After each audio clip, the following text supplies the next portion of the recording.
Let's look at a model for tying at depth in the pelvis. You see here a simulation of a small blood vessel deep in the pelvis, coming made from a straw and a blob of blue tack.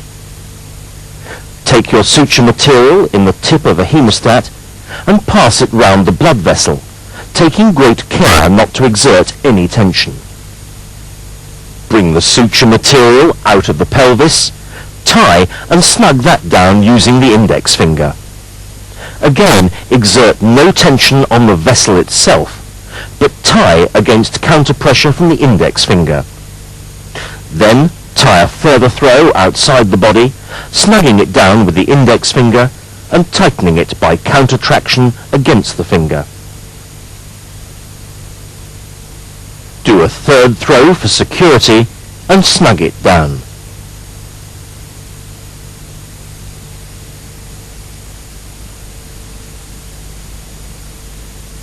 Once complete, one is in a position to cut the suture.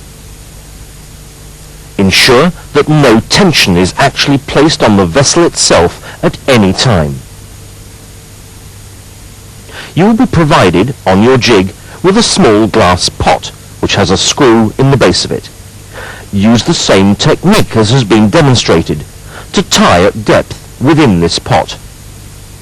Take your suture and bowstring it in the end of a hemostat and place it around the hook.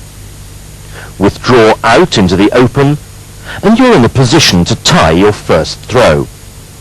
Snug it down, taking the index finger beyond the vessel and tighten it without putting any pressure on the screw itself. Do a second throw and snug it down again, being careful not to exert any pressure on the screw. You may then want to do a third throw for security, again snugging it down, and then you can cut the suture material as appropriate.